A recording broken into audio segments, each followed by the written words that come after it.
Find out more about our free training today by clicking the link below. You're listening to the Traffic and Funnels Show.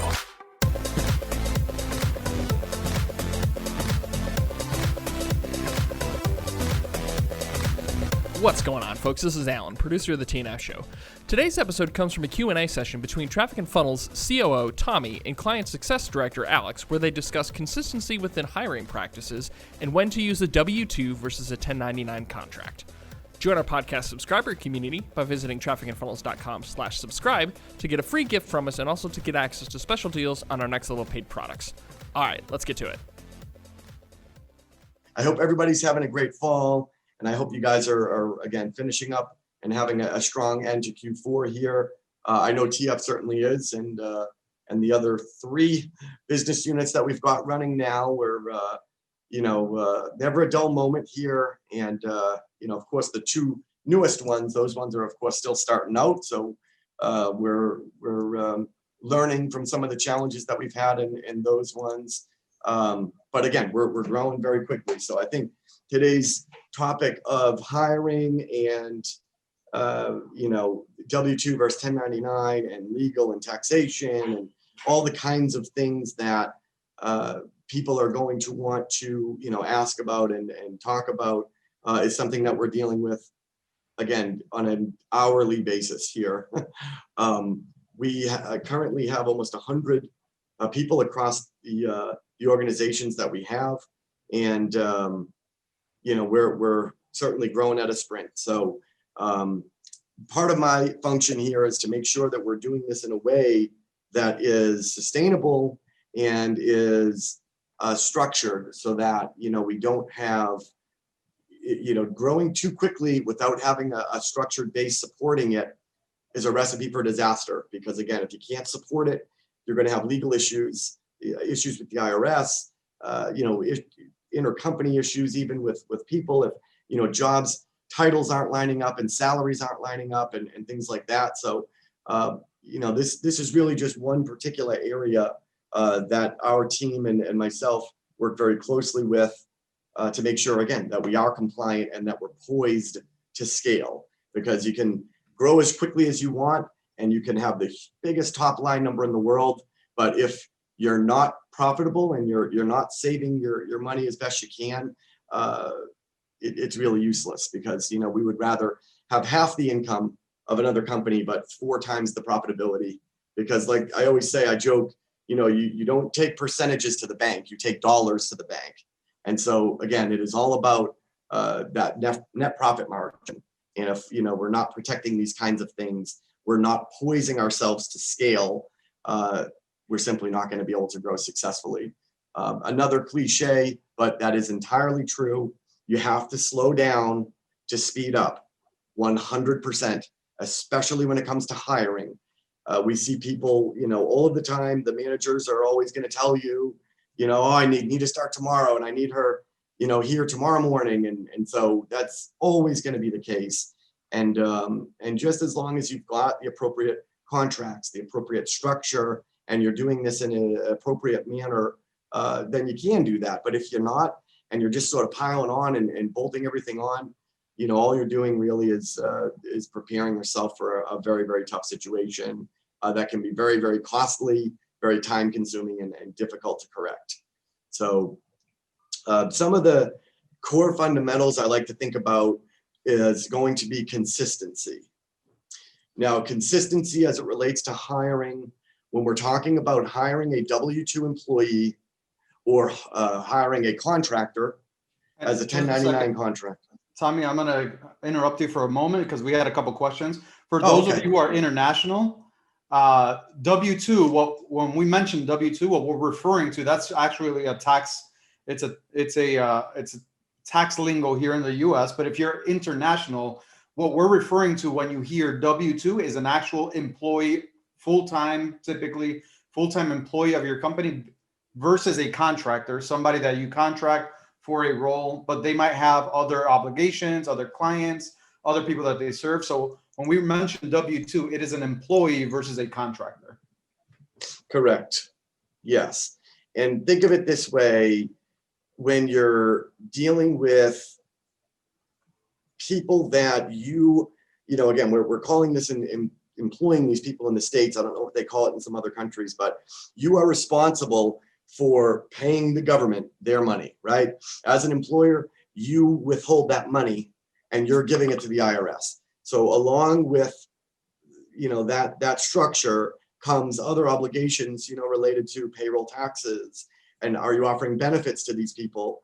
But consistency is key, right? If you are employing a certain type of function, you have to maintain that for all of the others. So for an example, all of our sales specialists and sales advisors are 1099 contractors, so they are not employed. That is how we do it for everybody. We can't mix and match and say, well, some sales reps are employed, some aren't. Again, it just runs into a whole bunch of different issues there. The way we look at it with our company, and again, I would preface this by saying this is how TF structures it, but this doesn't necessarily mean this is how you have to structure it. I would urge you to consult with your attorney and your CPA to make sure that your industry, your location, things like that, you're properly doing this the way that you should be for yours. But the way we are set up, we employ everybody that is in a director and management position, as well as our client support, our operations, and our client engagement teams. Those folks are all employed. Anybody that is a revenue producer, like a sales specialist, a sales advisor, folks on our marketing team, media buyers, even copywriters, those folks are all going to be contracted, as well as just part-time coaches, folks that are not working full-time and doing project-based stuff. Well, naturally, we would have those folks on as a contractor as well. We're not going to employ them. But the big thing, again, I'm going to say it again for the third time, is consistency. You want to make sure you are hiring the same types of functions the same way. You don't want to mix and match that, because once you do, that's when you start to run into some issues with the IRS, because they can say, well, hold on a second, you should have employed this person, or this person is claiming that you were the employee, and so on and so forth. And it just becomes a bigger problem for you that you want to avoid at all costs. Hey folks, we'll get back to the show in just a moment. We wanted to give you a quick opportunity to learn about some fabulous ways to get additional value from the TNF show. Hang tight, we'll be right back. Yo, what's up, crew? Taylor Welch here, and if you're a fan of this show and you want to get a little bit deeper in your commitment to your business and your growth and your revenue, head over to trafficandfunnels.com/subscribe. As a subscriber, you're going to get a free gift from us just to help you grow your business, and it's our way of saying thank you for joining the family. Our exclusive offers and deals usually show up to this subscriber community as well, so you'll get first dibs access on anything new, anything exciting, and most of the time that means profitability for you. Visit trafficandfunnels.com/subscribe. I'll see you on the inside, my friends. What's up, guys? If you're smart, you know that your time is the most valuable asset you have. It's funny, we have thousands of clients all over the world, and most of them spend their time before getting to us wasting it on free training after free training after free training, learning from people who have never actually gotten the results they want in their life in the first place. So here's what I know is true about you. One, if you want to build a successful client business, then I know number two, you're likely using your time the wrong way. You probably feel like you work a lot.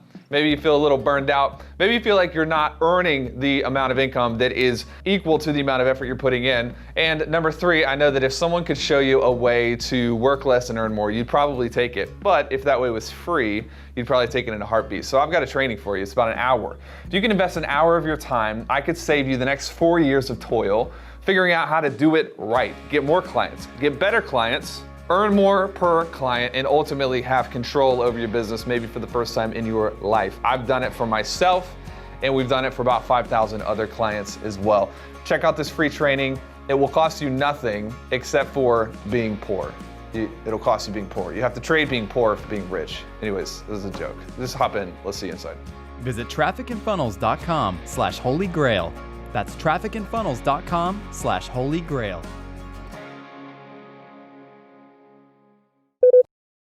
So if you have any questions pertaining to what Tommy just spoke about right now, feel free to drop them in and I'll make sure that he's aware of them. Okay, Conan says, can you go deeper into the consistency? What is it relating to? Is it consistency in hiring the same way or for a certain role. So can you give maybe some additional examples there? Sure. So what I'm specifically talking about with consistency relates to whether or not I'm going to employ a resource or I'm going to contract that resource, because the agreements that I have for those two relationships are very, very different. An employment agreement very clearly states that I, the company, are your employer. You work for me. I manage you directly. I withhold your taxes. I pay the government your taxes. You come into my company that I pay all the costs for. I'm responsible for paying all the payroll taxes. And it just very clearly defines and draws that line in the sand of employer versus employee relationship versus the 1099 contractor. Think of that as, you're coming out, you bring a general contractor out to replace your kitchen or your bathroom. They are a contractor that you are employing to provide a service for you. So they are delivering you a set of deliverables. They're doing something specific for you, and you're contracting them to do that, and you're paying them a fee to do that. So those, again, even our contracts say we are not your employer. You are responsible for reporting this income and paying taxes. We do not do that. I mean, our agreements very explicitly explain the differences between these two relationships. So when it comes to consistency, I'm saying that the types of roles you're hiring for, they need to be the same. You need to follow the same path. So in other words, if your client engagement specialists are employed and they're W-2 employees, all of them need to be W-2 employees, not just some, and then some are contractors. They need to be consistent. Same thing goes with your sales specialists, your sales advisors. If those are contracted, then all of them need to be contracted. You can't mix and match them across the two. So that would be what I'm saying when I talk about consistency in hiring. But it goes for many different aspects of hiring. Let's think about salaries, for example. So when we talk about employee salaries, there have been so many different topics and thoughts over the years regarding salaries. And some people argue that, well, based upon your years of experience, you should be getting paid this much. And then every year it goes up by 3% or 3.5% to cover inflation. And that's how you determine your salary. And it doesn't matter, what the position is and all of that.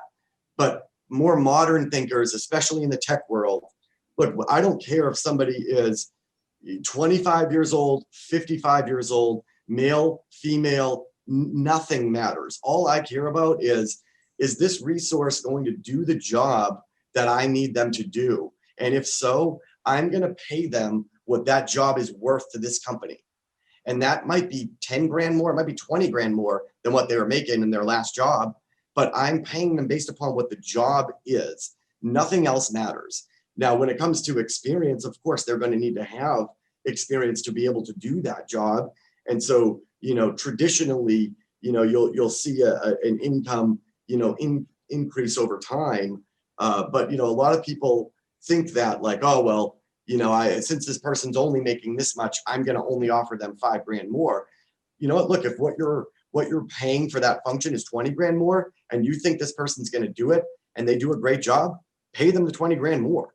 So you've got to be consistent in what you're paying people to do jobs for you, especially when it comes to W-2 employees. Because when you're getting into that world, you also have to involve not only the Fed, but you also have the states. And there are some states in the US that are very, very aggressive with the employment laws. California, oh my gosh, by far the most complicated, the most difficult. Washington State is a huge one. Even Illinois, Massachusetts, New York's probably the number 2 for most challenging, because again, they have all kinds of different rules and laws that protect the employees and that really don't protect you as a company. And so this is where consistency comes in. Very, very important. If you are paying people what they are worth to the organization, that gets into males versus females, or it gets into age, none of that matters. And it should never matter. You should never be discriminating against any of those things or anything else for that matter. All that matters is, does the person have the right attitude? the right skill set to do the job. And if they do, then you pay them consistently what you would pay anybody to do that same exact job. That's the way I look at it, and that's the way I have always looked at it. I think that there are many other social issues that are out there that are very real as well, and those are avoided by making sure you're paying people properly for what they deserve to do that job. And so that's what I mean when I talk about consistency with hiring. But again, it can be applied to many other areas. Being consistent in business is always going to be a good thing. You have consistent costs. You don't want to double your costs month over month. Even consistent sales. Look, everybody wants to double their sales month over month. But look, does your delivery team, are they set up to be able to handle that? Because doubling sales, it's not going to do you any good if you don't have a delivery team that can actually support and take care of the clients. So again, consistency is very, very important on many, many levels. But specifically, I hope that answers the questions, regarding how I would talk about this, with hiring specifically, Alex. Thanks for listening. For more from Chris and Taylor, visit trafficandfunnels.com and get a free gift just for being a subscriber. That's trafficandfunnels.com. Find out more about our free training today by clicking the link below.